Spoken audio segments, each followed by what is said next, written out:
Time to pull up a chair. We've got another great story for you today in the rLounge. When it comes to weddings, some people dream big. Fairy tale venues, lavish receptions, and a week-long celebration in paradise. But what happens when the dream comes with a six-figure price tag and an expectation that parents foot the bill? Today in the rLounge, do parents owe their children financial rescue after reckless spending? Or is tough love the only way forward? Am I the a-hole for not giving my daughter our house after she spent $75,000 on a Bali wedding we weren't invited to? Hi Reddit. I'm looking for some perspective on this family situation that's been weighing on me. I'm 52, married, and my wife and I have always tried to manage our finances carefully. We're middle class, mortgage half paid, retirement savings could be better, but we're not wealthy. We have 2 kids, our son, 30, who's independent and owns a home. We helped a little with his down payment years ago. And our daughter, 24, who's always been a bit demanding, to put it mildly. When our daughter got engaged to her boyfriend, 27, an IT worker, after dating for a year and a half, we were happy for her. He's a decent guy, nothing extravagant. We took them out to celebrate, and everything seemed fine, until they sat us down to discuss wedding plans. She announced they're having a week-long wedding in Bali at a luxury resort, 50 guests, $45,000 just for the venue and basics, not including flights or extras. She smiled and said, "The first payment's $15,000 next month. Tradition says the bride's parents cover it." I nearly dropped my drink. I said, "Are you kidding? That's almost what's left on our mortgage. We can't pay that." I offered $10,000 for a local wedding, which was already pushing it for us. She lost her temper, tears, shouting, "It's my wedding. You don't care about me. You helped him with his house, so you love him more." The next day, she sent me a long text complaining that her friends' parents paid for her big weddings. One spent $60,000 in Italy, and we're stingy for not doing the same. I texted back, "We're not millionaires. $10,000 is what we can manage. Take it or leave it."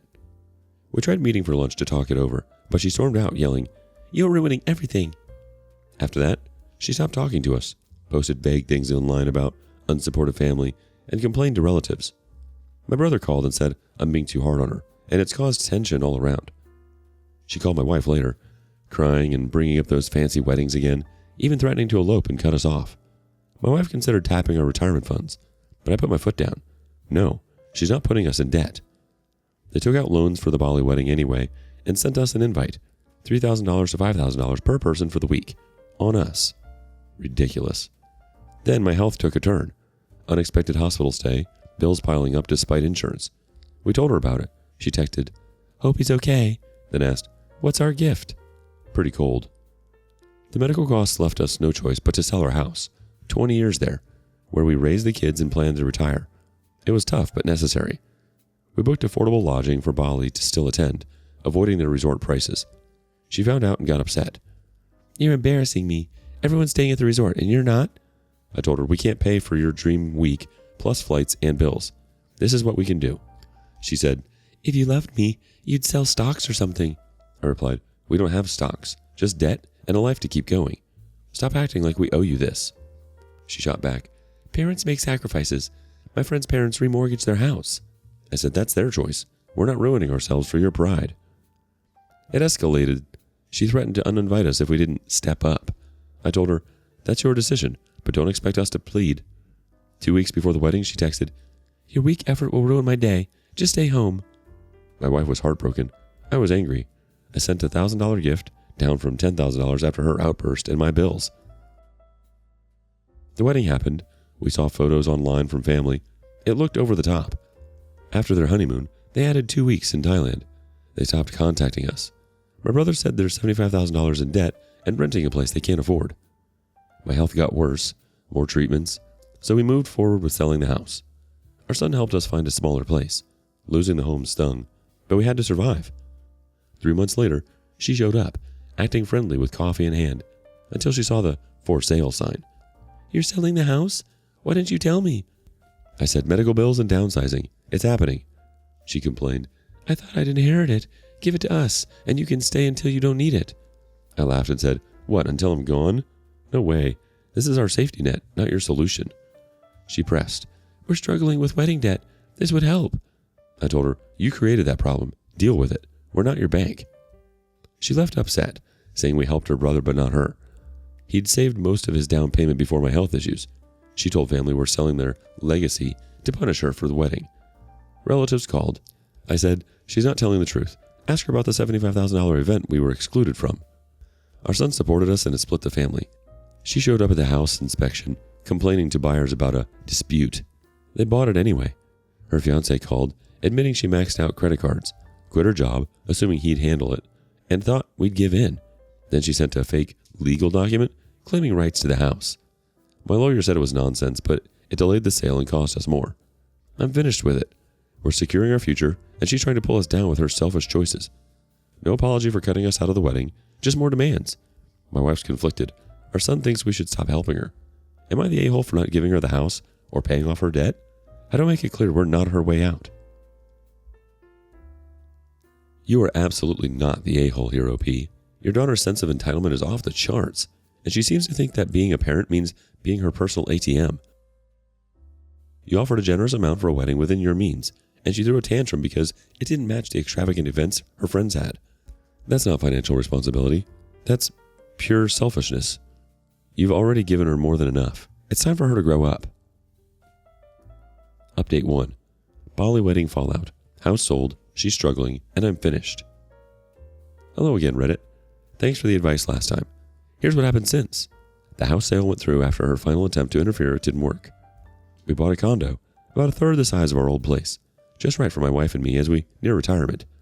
Packing up 20 years of memories was hard, and she showed up, quiet, taking pictures of her old room to remember. She asked, "What's happening to all this?" My wife said, "Most of it is being sold. The condo's small." The next day, she returned with her fiancé, bringing coffee and offering to help, then started pointing out things she wanted. My grandmother's dining table, some artwork, electronics. She said, "These would work in our apartment." I stopped her and said, "Hold on. This isn't yours to claim. We're selling it to cover our costs, not because you overspent." She got upset. "You'd sell family heirlooms to strangers instead of giving them to me?" I said, "Yes, because we need the money, not your permission." She left in a huff, and her fiancé apologized quietly. She sent an email to the family, making it sound like we're throwing away her childhood and treasures without a care. My phone rang nonstop. My sister, cousins, in-laws, asking why we're being so harsh. I replied to everyone. She spent $75,000 on a wedding we weren't invited to, then demanded our house. That's the real story.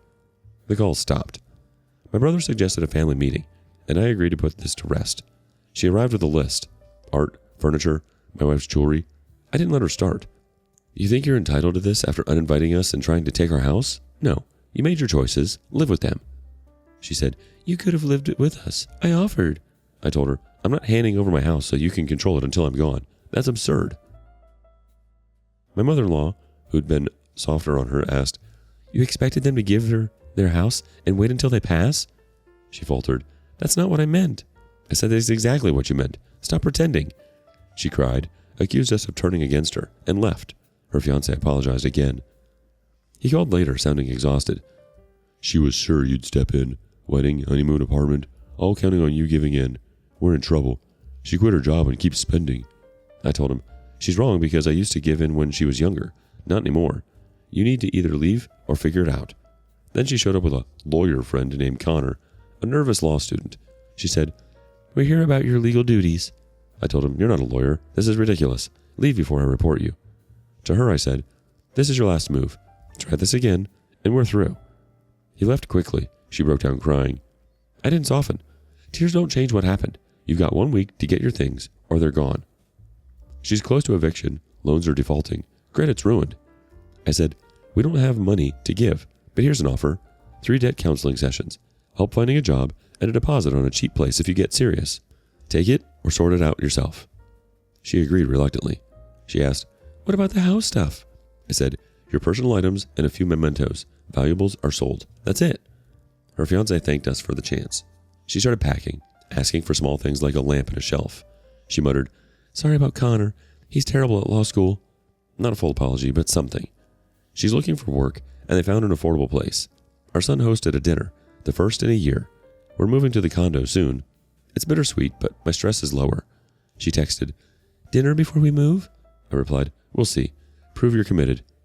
Any advice?" Update 2. She's hit bottom and I'm standing firm. Hi Reddit. It's been a while.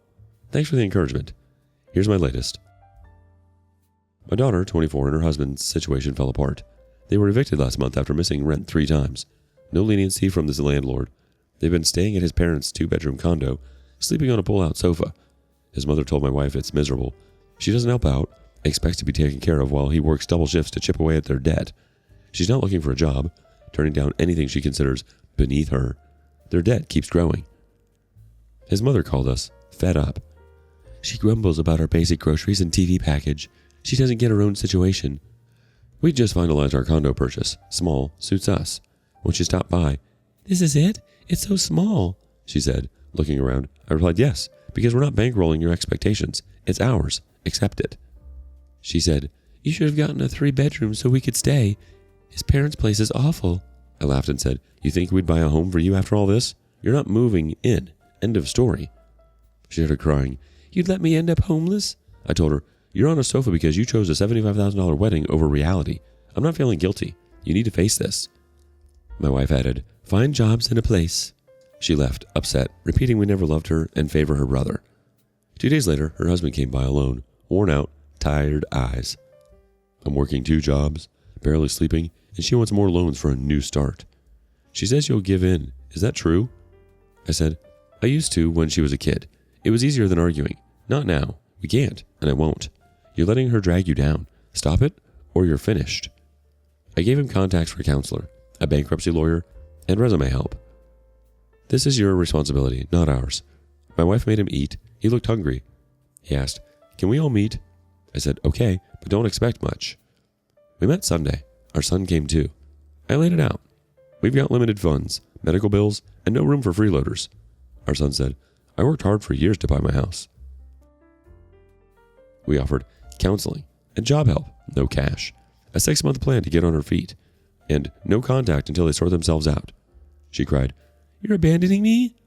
I interrupted, "You cut us off first, uninvited us, demanded our house. You're not the victim here." She stood to leave. He stayed. "They're right. We can't keep going like this," he said. She shouted, "You're taking their side?" He replied, "There's no sides. We need to stand on our own." She stormed out. He followed. An hour later, she returned calmer. "I'll take the 6-month plan." My wife asked, "What changed?" She said, "Him. He's done. With the debt, the arguments, his parents. He'll leave me if I don't do this. I can't lose him." I said, "Fine, but no complaining or excuses. Fail and you're on your own." The plan, any job now, debt counseling, a cheap apartment. She started a retail job, doesn't like it, hasn't quit. He picked up delivery work. They rented a small studio, basic, within their means. We paid the deposit, nothing more. She sent a photo, simple, secondhand furniture. "It's small, but ours." No apology, but it's progress. Any thoughts? You handled this exactly right. Your daughter needs a serious reality check, and it sounds like she finally got one. The fact that she only agreed to 6-month plan because her husband was ready to walk is telling. She wasn't motivated by self-reflection, but by fear of losing him. If she actually grows up and proves she can be responsible, then maybe you can work on rebuilding trust. But until then, don't let your guard down. Final update. My health's stable, her marriage ended, and she's on her own. Hello Reddit. This is my last update. Thanks for following along, and for all the support, especially from those who asked about my health. I've seen a lot of comments wondering how I'm holding up, so I'll start there. I'm 52, and my heart issues, which started popping up during this mess, are finally under control. The doctors say the treatments worked, and selling the house has taken a huge weight off my shoulders. Stress was doing more damage than I realized. My wife and I are settled in our condo now, a modest place that suits us, and I'm managing with medication and regular checkups. It's not perfect, but it's stable, and I'm grateful for that. Your concern means a lot, so thank you. Now, on to the main story. My daughter's life has hit a wall, and I'm done stepping in. The 6-month plan we set up after the last update didn't hold. For a brief moment, it seemed like she and her husband might pull it together. He was working 3 jobs, his IT role during the day, then driving for a delivery service at night and weekends, putting in insane hours to tackle their debt. She started that retail job I mentioned, and I thought maybe, just maybe, she'd stick with it. But a month in, she quit, saying it wasn't her path and felt draining. She went right back to sitting around, scrolling on her phone while he kept grinding. I heard from his mother that their little studio apartment was a constant battleground. He'd come home exhausted, and she'd complain about how boring their life was, spending what little they had on takeout and clothes she didn't need. He hit his breaking point. One day, he packed a bag, moved back to his parents' condo, and left her there alone. No big argument, no note, just gone. He called me a few days later, voice flat and tired. "I'm filing for divorce," he said. "I love her, but I can't keep carrying her. She's still waiting for you to fix everything. I'm done." I could hear how worn out he was, and I felt for him. I told him, "You're making the right call. She's been living in a fantasy since that Bali wedding. Don't let her drag you down with her." He said he's cutting contact once the papers are filed, and I wished him well. He's a good guy who got caught in her storm. That was the end of their marriage, barely a year after the big event that started all this. She lost it when she realized he was serious. I got a frantic text. "He left because you wouldn't help us. This is your fault. Where am I supposed to go now?" It was a wall of accusations, all caps, blaming me for her crumbling life. I wrote back, "No, this is on you. You burned him out, just like you tried with us. You made these choices. Figure it out." She didn't respond, but our son filled me in later. Without his income, she couldn't cover the studio rent. She'd saved nothing, hadn't looked for another job, and his parents made it clear they wouldn't take her back after she'd been freeloading there, leaving dishes piled up and acting like a guest instead of pitching in. She got evicted in under 3 weeks, and now she's living in her old sedan, parking in Walmart lots or wherever she can avoid trouble. Our son saw her first, a couple weeks after the eviction. He said she looked rough, hair messy, car cluttered with bags, and called him begging for money. "I'm sleeping in my car. How can you let all this happen?" she said. He told her to get a job and hung up. Then she showed up at her condo unannounced, a total wreck, clothes wrinkled, eyes red, desperation all over. "Dad, please let me move in. I have nowhere else to go," she cried, tears streaming down her face. It was the full victim routine, and part of me felt that old pull to fix it, like when she was little and I'd caved to stop the tantrums. But I stood firm at the door. "You're not our responsibility anymore," I said. "You uninvited us from the wedding, demanded our house, tried that fake lawyer stunt. This is where those choices land you. Get a job, find a place, or don't. I'm done stepping in." She sobbed louder. "You're abandoning me? I'm your daughter." I didn't budge. "You abandoned us first for a $75,000 ego trip. You're 24. Act like an adult or stay in that car. I'm past caring." She screamed I'd regret it, stomped back to her car, and sped off. It's been a month since then, and she's still in that sedan. Our son heard from a mutual friend she's scraping by, odd jobs here and there, selling old clothes online, asking anyone who will listen for handouts. The family's had enough after I told them the truth about her lies. No one's offering help. Her ex, though, is doing better. Landed a high-paying IT job, started dating someone new, free of her weight. It's almost poetic. She chased extravagance and ended up with a back seat in a parking lot. I talked it over with my wife one night, and I said, "She's built this. I'm not heartless. I raised her, loved her, gave her every chance, but she torched them all. I can't burn our lives to save hers again." My wife nodded, still sad, but agreeing we can't keep going like this. My health's improved without her chaos. Stress was worse than the medical bills ever were. The condo's become home, simple and quiet, and her son's doing well, steady as ever. I gave her opportunities, counseling, job help, that deposit on their place, and she threw them away. I've spent a lot of that time thinking about this, wondering if I could have done more when she was younger to teach her responsibility. But maybe I was too soft back then, letting her guilt me into things. But now, parenting isn't about endless rescues. It's about letting her face what she made. She's on her own, exactly where her decisions put her. The family fallout settled too. My brother, who pushed for that meeting, admitted she's out of line after hearing the full story. My sister called to check on us, saying she's done with the drama too. Even my mother-in-law, who's always had a soft spot for her, told me, "She needs to learn the hard way. We can't keep bailing her out." It's a relief to have them on the same page, though it took her hitting bottom for them to see it. I've got no plans to reach out. She knows where we stand, and the ball's in her court if she ever decides to own up, but I'm not holding my breath. This whole ordeal's been a roller coaster. Losing the house, my health scares, her entitlement, but we're on the other side now. My wife and I are focusing on ourselves, enjoying the calm after years of the storm. Our son's been a rock, and I'm proud of how he's handled it. As for her, she's got her car and her choices. I've got my peace. I don't think there'll be more updates unless she pulls off some miracle turnaround, which seems unlikely. Thanks, Reddit. You've kept me grounded through this mess. Am I the a-hole for letting her hit rock bottom? At some point, tough love is the only love left to give. It's not easy to watch a child struggle, but enabling her would have only prolonged the inevitable. You're not abandoning her. You're letting her grow up. If she ever truly wants to change, she'll have to prove it, not demand it. What do you think? Is OP being too harsh? Let us know your thoughts in the comments below. And thank you for joining us today in the rLounge. Be sure to like and subscribe and hit that notification bell so you don't miss out on our next video. Until next time. And please put your chair back where you found it.